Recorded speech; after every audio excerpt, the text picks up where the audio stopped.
Profesor médico de Medical Dimegar, Ivonne Piedras, directora de comunicación y campañas de Save the Children, y Renata Díaz Barreiro, especialista en niñez y adolescencia de Early Institute.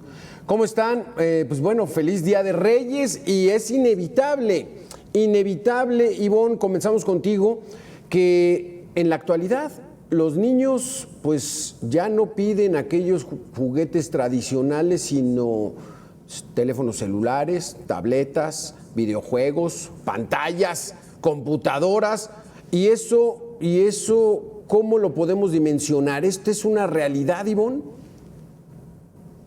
Bueno, la realidad es que hay que reconocer que las niñas y los niños aprenden del ejemplo de las personas adultas.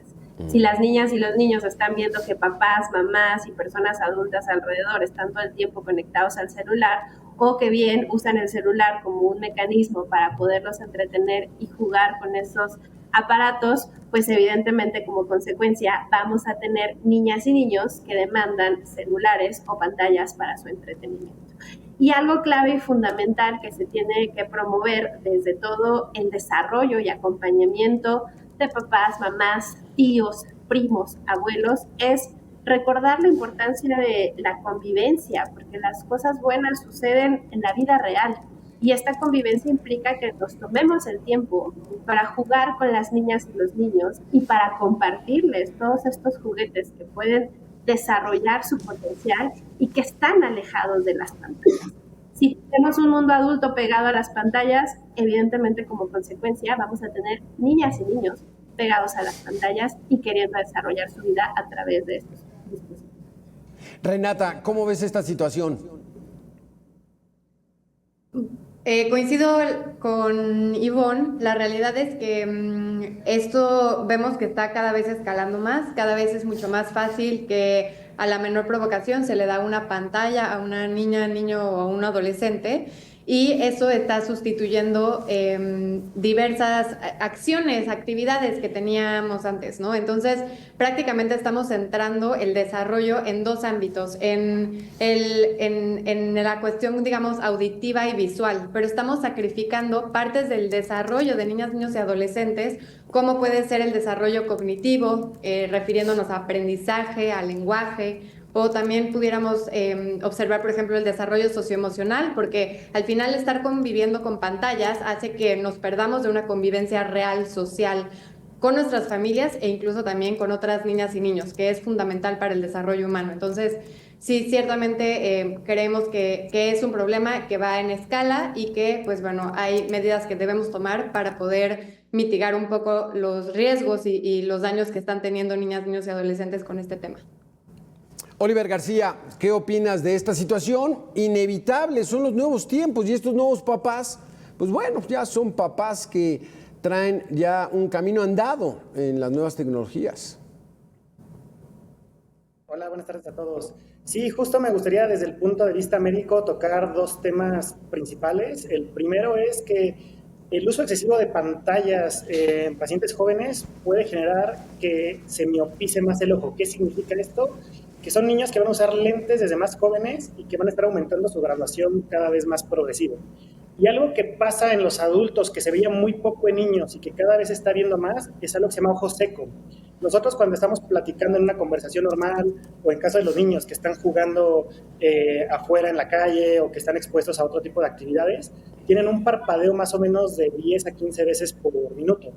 Cuando están en una pantalla pueden llegar a parpadear 5 veces, y esto hace algo que se llama ojo seco, y es algo que antes no existía o que no se veía en niños, y se está haciendo más frecuente. Entonces tenemos dos enfermedades o patologías comunes, que es que vayan a usar lentes y que van a tener ojo seco difícil de tratar.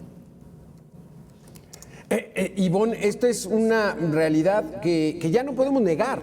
O sea, hace 15, 20 años nos decían es que van a traer ciertas complicaciones de salud fisiológica, todas estas nuevas tecnologías, y decíamos, no exageren, es lo nuevo.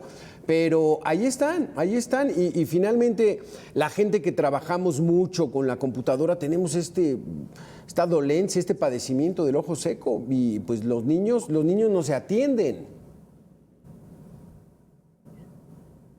Sí, por supuesto. Y algo muy interesante que menciona ahora el doctor es estos padecimientos que estamos viendo en niñas y niños. Ya lo decía la nota anteriormente, la OMS recomienda que antes de los 2 años las niñas y los niños no estén expuestos a pantallas.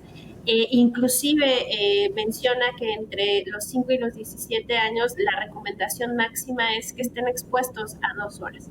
La realidad es que nuestra vida cotidiana está muy ligada a estos dispositivos y nosotros como Save the Children lo que recomendamos siempre es un acompañamiento y pues mantener límites sanos. Es decir, hay niñas y niños que en la primaria, en la secundaria, las pantallas son un elemento de aprendizaje. Inclusive lo vimos ahora en la pandemia y lo hemos visto recientemente en Guerrero, ahora con los huracanes que han golpeado. Las pantallas han sido el mecanismo para que la niñez pueda estar en contacto con la escuela, con sus maestros.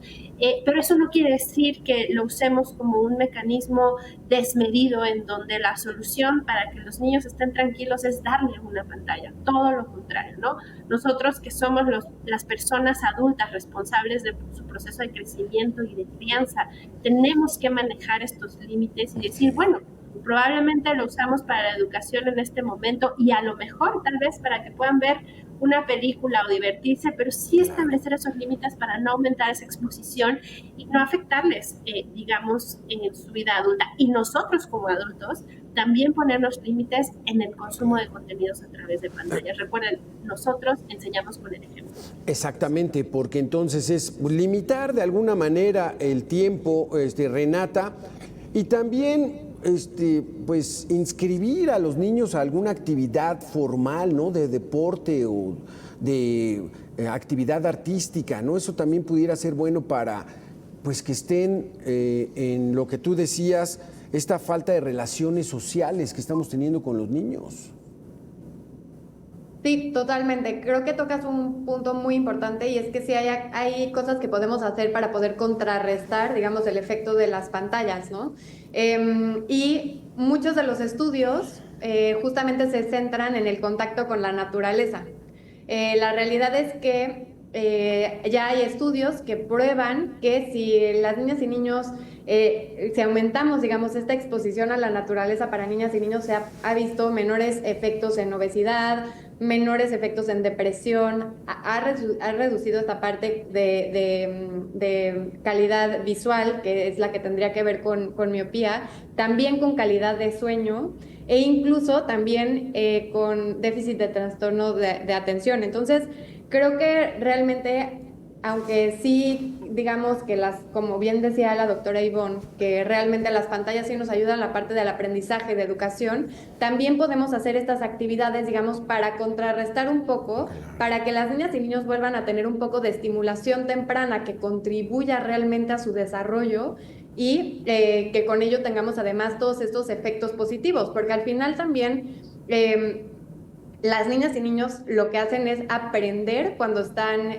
teniendo estas experiencias, ¿no? Entonces, no necesariamente tenemos que limitarles a solamente tener pantallas y solamente tener este aprendizaje, digamos, visual y auditivo, sino que también es posible que tengan actividad física, que convivan con los animales, que convivan con la naturaleza y que sea realmente un desarrollo completo, ¿no? Y no solamente limitado a pantallas. Sí, porque la fórmula pudiera ser sencilla, ¿no, doctor Oliver? Inscribir a los niños a la natación, al fútbol soccer, al fútbol americano, al básquetbol, en fin, a actividades ciertamente organizadas, pues para que estén ocupados y no estén todo el tiempo en las pantallas. Vamos a hacer una pequeña pausa de 2 minutos y regresamos con estas sugerencias. ¿Son así de simples o no? Volvemos. Frente a las pantallas, doctor Oliver, pues parecería sencillo, ¿no? Quiero educar a mi hijo, lo meto a una actividad deportiva organizada, a actividades artísticas organizadas para que pues tenga menos tiempo frente a las pantallas, ¿o no? Correcto. Justo un dato curioso que se comentaba ahorita es que se espera que en unos años el 50% de la población va a usar lentes, enfocado esto a los niños. ¿Qué sucede? Que se ha visto que la exposición al sol hace que disminuya la graduación o que los niños no usen lentes. Entonces, justo, yo le vería dos beneficios. Uno, o sea, que los niños jueguen afuera, que tengan una actividad organizada, un deporte organizado, porque también viene el tema social. Estar en una pantalla mucho tiempo, estar aislado a solo convivir con una pantalla, hace que los niños cada vez tengan más adaptación social, como se acostumbraba antes, Sí. y también que esta exposición al sol haga que los pacientes, o en este caso los niños, puedan desarrollar menor miopía o menor graduación que la que también se está viendo. Cada vez se ven miopías más grandes con problemas oculares peores. Es tu turno, Ivonne. Pues pareciera fácil, ¿no? Que ahora con la dinámica que hay, los costos, el tiempo, las distancias, pues bueno, los nuevos papás ponen mucho de pretexto eso y van por la fácil. O sea, entretengan a los niños, pues ponle el celular, préstale la tablet, cómprale un videojuego. Eso es en lo que estamos cayendo, ¿no? Sí, mira, ser papá o mamá no es fácil, no hay un instructivo ni hay una guía que nos diga cómo hacerlo idóneamente, cada caso es muy específico. Y por supuesto recordemos las largas jornadas laborales que muchos papás y mamás tienen y que técnicamente llegan agotados a casa y los principales cuidadores pues muchas veces son los abuelos o tíos. Creo que hay posibilidades de buscar herramientas de forma gratuita en donde las personas adultas que se quedan a cargo de niñas y niños pueden implementar. Nosotros tenemos un proyecto que se llama 123 por el aprendizaje. Pueden entrar a la página 123porelaprendizaje.org y ahí desarrollamos ciertas herramientas con juegos muy fáciles que no requieren nada de comprar cosas caras ni adquirir artículos específicos, son cosas que puedes encontrar en tu caso, que puedes usar de propio reciclaje y que ayuda a generar otra convivencia con las niñas y los niños y que les ayuda a mantenerse no solo ocupados, sino aprender otras formas de relacionarse con ese mundo exterior y con ese mundo real. Recordemos, las pantallas y el mundo digital pues es un mundo falso, es un mundo en donde muchas veces se venden ilusiones y ojo, hay que recordar que las y los adolescentes hoy en día en el mundo tienen grandes niveles de depresión porque se les muestran pues ciertos modelos aspiracionales que posiblemente ni siquiera son realistas. Conectar con el mundo en el que vivimos, conectar con nuestra realidad, pues nos hace relacionarnos de otra forma y hay herramientas muy fáciles y muy sencillas y al alcance de todas y todos que podemos usar y que pues no implica un gasto familiar enorme, simplemente el compromiso de la persona adulta cuidadora, papá, mamá, docente, tío, primo, que le dedique un poco de tiempo para poder salir de este mundo de pantallas y estar en el mundo real. Sí, Renata, porque no podemos negar que son maravillosas estas nuevas tecnologías, son herramientas verdaderamente de ingreso a la educación, a la cultura, al conocimiento brutales, pero entonces sí hay que manejar esto con mucho cuidado. ¿Cuáles serían tus recomendaciones?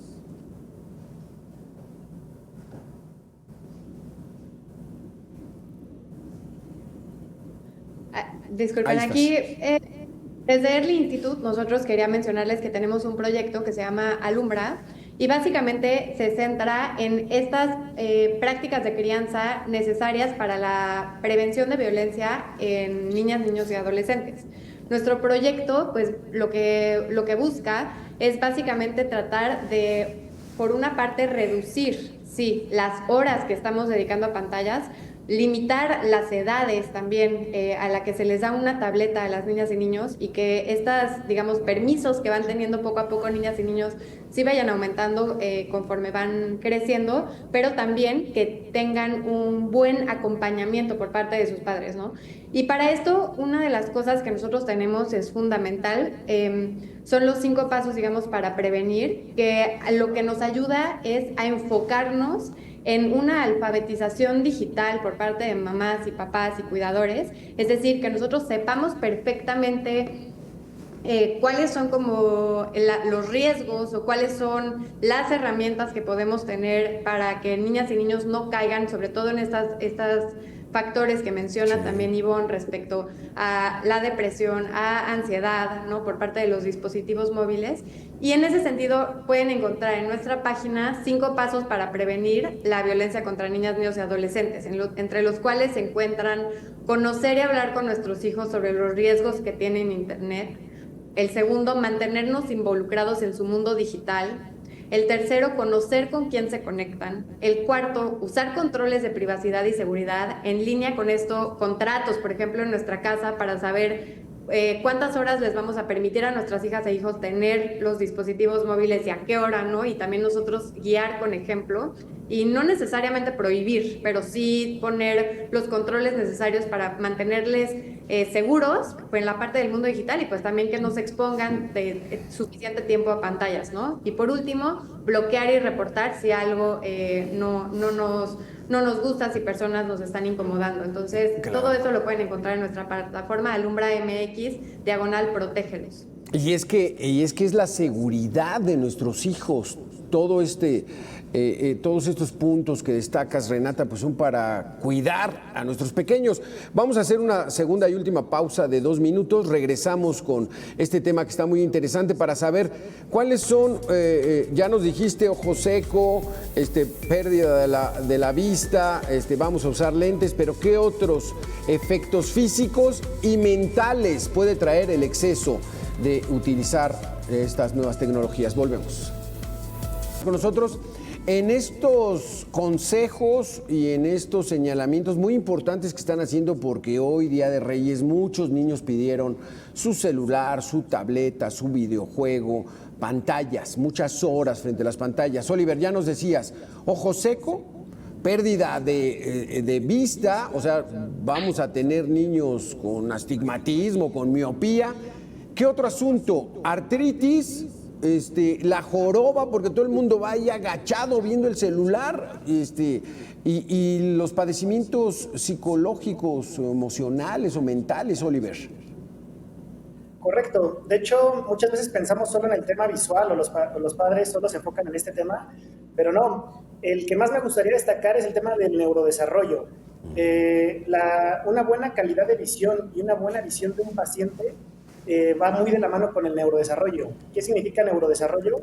Pues todas estas funciones cognitivas, de que el paciente también, las habilidades motoras que puede tener un niño para desarrollarse. No es lo mismo un niño con mala visión por haber estado usando mucho tiempo dispositivos electrónicos y que no tenga también esta exposición al medio ambiente cuando quiera hacer, no sé, alguna profesión, quiera ser astronauta, piloto, dedicarse a tocar algún instrumento, ser artista, no va a poder tener ese mismo neurodesarrollo que una persona que no estuvo tanto tiempo expuesta a estos dispositivos. Y como bien lo comentan, el tema de las manos, de la función motora, se limita solo a lo que pueden hacer con las pantallas, pero ya no como antes, que por ejemplo se tenía acceso a un balón, a una pelota, a un instrumento, alguna actividad, incluso como lo es natación, algún deporte de raqueta. Justo quería comentarles, yo tengo una paciente chiquita, se llama Steffi, que igual no usa bien usa mucho tiempo el celular, esto le genera ojo seco, esto le genera tener las manos con ciertos problemas motores, y al final esto genera repercusión en sus habilidades de neurodesarrollo.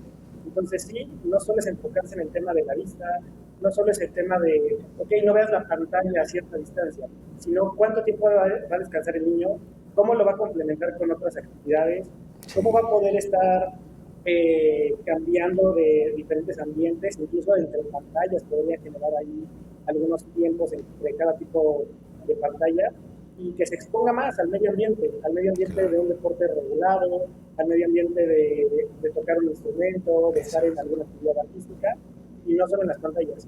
Yo sé que es más fácil tener un niño con una pantalla, pero si antes se podía, cuando no existían las pantallas, ¿por qué no hacerlo ahora?